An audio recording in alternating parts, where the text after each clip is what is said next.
Assalamualaikum warahmatullahi wabarakatuh. Pada video hari ini, kita akan belajar tentang tema 1, subtema 2, pembelajaran 5, dan pembelajaran 6. Yuk kita simak videonya.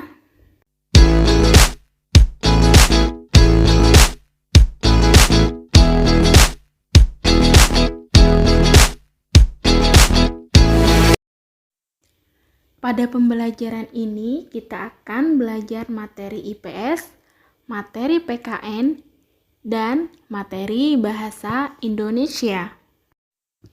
Anak-anak, pada dasarnya semua manusia diciptakan sama. Hanya saja terdapat perbedaan-perbedaan yang diciptakan oleh Tuhan, seperti bentuk fisik, asal daerah, kebudayaan, yang berbeda-beda dan sebagainya. Meskipun kita berbeda-beda, manusia seharusnya saling menghargai dan tidak membeda-bedakan antar umat manusia lainnya.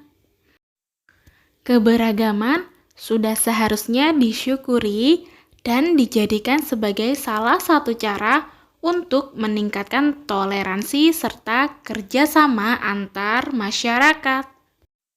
Anak-anak, apakah anak-anak tahu apakah sikap toleransi itu?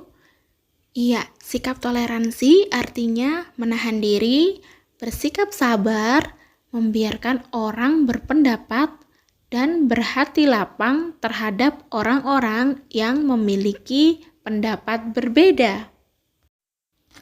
Perilaku toleran dapat diterapkan dalam keberagaman apa saja, misalnya keberagaman agama, keberagaman suku, ras, dan budaya. Contoh, bentuk perilaku kehidupan dalam keberagaman agama diantaranya melaksanakan ajaran agama yang dianut dengan baik dan benar. Yang kedua, menghormati agama yang diyakini orang lain. Yang ketiga, tidak memaksakan keyakinan agama yang kita anut kepada orang lain.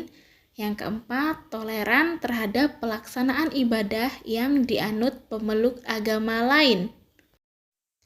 Bentuk perilaku kehidupan dalam keberagaman suku diantaranya diwujudkan dalam bentuk sebagai berikut. Yang pertama, tidak memandang rendah suku atau budaya yang lain. Yang kedua, tidak menganggap suku dan budayanya paling tinggi dan paling baik. Yang ketiga, menerima keragaman suku bangsa dan budaya sebagai kekayaan bangsa yang tidak ternilai harganya. Yang keempat, lebih mengutamakan negara daripada kepentingan daerah atau suku masing-masing. Contoh yang ketiga adalah perilaku yang mencerminkan sikap toleran terhadap keberagaman sosial budaya. Apa sajakah itu? Yang pertama, mengetahui keanekaragaman budaya yang kita miliki di negara Indonesia ini. Kemudian yang kedua, mempelajari dan menguasai salah satu seni budaya sesuai dengan minat dan kesenangannya. Yang ketiga, merasa bangga terhadap budaya bangsa sendiri. Dan yang keempat, menyaring budaya asing yang masuk ke negara Indonesia. Anak-anak, di sekolah terkadang kita memiliki teman-teman yang daerah asalnya berbeda-beda. Kemudian agamanya pun juga berbeda-beda. Misalnya ada yang beragama Islam, ada yang beragama Kristen, ada yang beragama Hindu. Nah, mereka semua itu hidup berdampingan dengan rukun. Ada juga teman-teman kita yang memiliki kebudayaan berbeda karena berasal dari berbagai daerah yang berbeda di Indonesia. Karena banyaknya perbedaan di antara kita atau keragaman yang ada di sekitar kita, maka sikap toleransi itu sangat penting dan wajib diterapkan di masyarakat. Selain toleransi, kerjasama merupakan kegiatan yang positif. Kegiatan-kegiatan tersebut sangat banyak membawa manfaat, baik manfaat untuk perseorangan maupun untuk banyak orang. Masyarakat di desa masih mempertahankan kebiasaan gotong royong hingga saat ini. Misalnya, membersihkan selokan, melaksanakan ronda, membersihkan tempat ibadah, kemudian membangun sarana desa, kemudian membangun jalan raya. Masih dijumpai pula ketika kita berada di desa, jika ada orang yang membangun rumah, maka secara otomatis tetangga akan membantu. Anak-anak perlu diingat bahwa kerjasama yang harus dipertahankan adalah kerjasama dalam hal kebaikan. Jika kerjasama tersebut bersifat buruk, tidak boleh dipertahankan. Apa saja sifat buruk itu dalam kerjasama? Ya, betul sekali. Contohnya adalah kerjasama dalam mengerjakan ujian. Itu tidak baik ya, jadi tidak boleh dilakukan. Kerjasama dalam hal yang positif tentunya banyak memberikan manfaat, antara lain mempererat hubungan persaudaraan, kemudian mempercepat selesainya pekerjaan, terciptanya rasa aman, lingkungan menjadi bersih dan nyaman, yang terakhir adalah menghemat tenaga. Baik, di materi bahasa Indonesia pada pertemuan hari ini adalah tentang meringkas.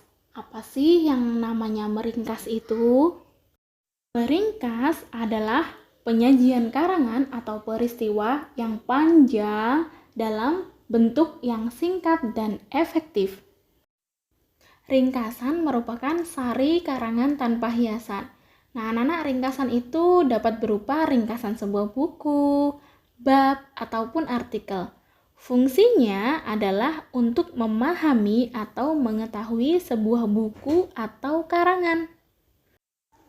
Dengan membuat ringkasan, seseorang dibimbing dan dituntun untuk membaca karangan asli dengan cermat dan menuliskan kembali dengan tepat. Ciri-ciri ringkasan itu adalah sebagai berikut. Yang pertama, inti tidak meninggalkan urutan dasar karangan. Yang kedua, kerangka dasar masih tampak jelas. Yang ketiga, memangkas gagasan utama menjadi lebih ringkas. Yang keempat, tujuannya adalah untuk memangkas gagasan. Sedang cara untuk membuat ringkasan yang baik adalah sebagai berikut. Yang pertama, jelas membaca naskah asli untuk menangkap kesan umum dan sudut pandang pengarang. Yang kedua, mencatat gagasan utama. Yang ketiga, menyusun kembali suatu karangan singkat atau ringkasan tadi berdasarkan gagasan utama. Nah, anak-anak, manfaat ringkasan ataupun rangkuman yaitu sebagai sarana untuk membantu kita dalam mengingat isi sebuah buku atau uraian yang begitu panjang. Nah, ringkasan-ringkasan ini membuat ide-ide pokok yang mewakili setiap bagian bacaan aslinya. Jadi, kita seakan-akan memahami keseluruhan isi buku secara utuh dengan membaca ringkasan tersebut. Oke, sekian video hari ini. Mudah-mudahan video pembelajaran ini bermanfaat. Stay safe, stay healthy, stay happy. Tetap semangat belajarnya meskipun kita belajar di rumah. Wassalamualaikum warahmatullahi wabarakatuh.